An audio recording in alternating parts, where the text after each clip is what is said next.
Some defendants think they can fool the judge. Today we'll see 3 cases where the judge instantly saw through their nonsense. On the assault case. Judge, if I may, Please. she went to felony court, and she was also revoked there. She just spent probably 4 or 5 days there. Is that right? And she's out here. So the day that was I was in jail for a traffic ticket and a big call. I don't know if you heard that, Judge, but the day that she missed court here the first time. No one ever missed the You missed it. That's right. She actually had texted me, and she got taken into custody because of a traffic ticket. I have all that. So she was actually on her way to the testing and got picked over, and therefore she couldn't continue to make it there. So she's already been punished for bond revocation on the felony court, which she spent 5 days in jail last week. When did you get out on that? Saturday. Saturdays. And so if we take her in, I know you have every right to, Judge. It seems to me like it's kind of like a double whammy for her, especially for the fact that for that first BVR, she did honestly try to make an attempt to get there. I have the phone records for that, Judge. When someone tells me something and they repeatedly fail to recognize the conditions that we set forth, for me, it goes in one ear and it goes out the other ear. You telling me something when you get out the doors, you still do whatever the hell you want to do without regard to bond conditions in this court. I'm now revoking your bond. She goes with you. Well, hold on. I need to sign this affidavit so she's not going to drive. And then she goes with you. I'm sorry, John, but it's just one thing after the other. Do you want to go ahead and issue a new bond, or can I revisit you in about an hour to figure out what we want to do, Judge? Sure. Excuse number 1 failed. Now let's see a fugitive contractor who claims he was just trying to help. During the 3 hurricanes that hit Louisiana. And according to City Hall, and we went down to everybody, and they said we didn't need one because it was an emergency situation. Everything was flooded and devastated, and we were just trying to help out. My only issue is that this is now a second fugitive case that you have. The first one was a lady that we did work for. Be careful. Doesn't matter. Oh, sorry. Mr. Miselle, is that, we usually, as a matter of courtesy, I guess, so to speak, we'll give you a chance when you get one fugitive case. But we can't continue to do the same thing over and over and over. Understood. Amy, do you know anything about this? Yes. So first I'll state it as opposed to a bond. This particular case is because he didn't have a license, but it originated out of the fact that the complaining witness, after a hurricane, had paid the defendant money to repair her house. He did not do so. The money amount was. So he allegedly took money for fixing the house and didn't do the work. Correct. And then when the officers went to go look him up, he didn't have a license under that name. So that's the basis for that charge. We are, of course, opposed to a bond given that he has had a prior fugitive case. He was granted a bond on that one, but he didn't actually show up. Looking back at our notes. The only reason we gave him a bond, he bonded out and he didn't show up? No, he appeared. No. Yes, he appeared in court on that day when you guys provided him a bond. He appeared in our court here in Harris County. Okay. The only reason that case was dismissed is because I believe that the main jurisdiction in that case had recalled their warrant or something of that nature. So he didn't turn himself in? No. The lady that was charging us, I ended up paying her $21,000. And she dropped the case. How?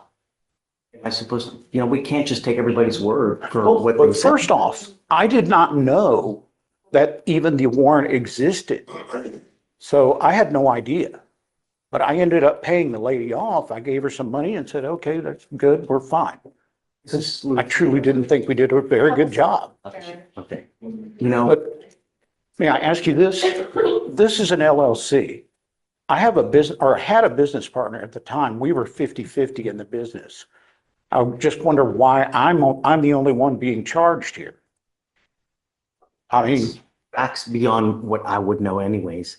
The simple thing about it is that I gave you a bond last time.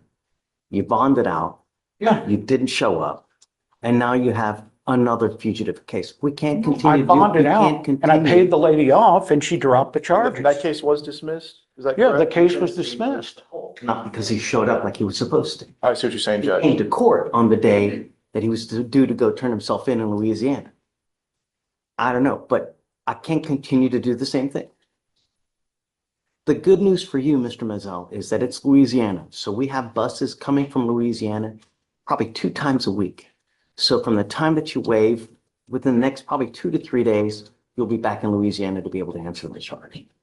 But I'm not going to just continue to give bonds on fugitive cases when you continue to pick them up. Because The judge sent him back to Louisiana. Final case. A man blaming his employee for his own mistake. hey, Aaron Durden, bond violation report. You said bring him today. He's here. come up, Mr. Durden. We're here on yet another bond violation report. It is now alleged that the client was instructed to install an ignition interlock device, not to tamper with the device, to blow into it. And from 2/20 to 3/20/25, you skipped 8 tests, not using the device as instructed. I'll explain, Judge. Please. All those violations except one are on the same day. If you look at the photos, the person there's only one person in any of the photos. It's not him. He owns a company. He allowed his employees to drive the truck. They didn't understand the deal.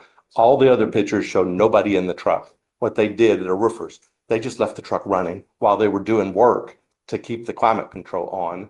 He has since clarified that. We've emailed pretrial last week asking them to try to get the photos before the violation so we could see who was actually driving the truck, but we didn't hear any response. He has guys, does he have a blow schedule that he's supposed to Yes. blow? He has a blow schedule. He's supposed to blow at certain times and he's not blowing. Are you not blowing at certain times? That's not, no, that's not true, Your Honor. I have here 8 skip tests. No. So one of my guys was driving the truck and he did not, I didn't instruct him that when you stop the vehicle, that you can't just leave it running. So he wasn't informed about that. So he just left the truck. But it was rolling retests that were skipped. That's the allegation, rolling retests. So somebody started the truck, got out of the truck and left it running, and it just kept saying blow, blow, blow. If you look at the times and date, they're like 5 minutes apart for 15 or 20 minutes. Yes, Judge, I do see that it's the rolling retest. As far as what specifically that entails, honestly, that's something I haven't encountered before. I haven't either, but Yeah. bottom line, he's supposed to test at certain times. Yes, but that would be a missing test, but the allegation is in the bond violation, rolling retest. So yes, there's no violation, no allegation that he has missed his flow schedule. What times, do you have this time set that he's supposed to actually blow? I can reach out to the manager and get that information. Do you mind? I'd like to know what specific times is he supposed to test? Yes. And did he actually do it on that times or is it some? All 3 thought they had a way out, but no excuse works on this judge. What was your favorite moment? Let me know in the comments.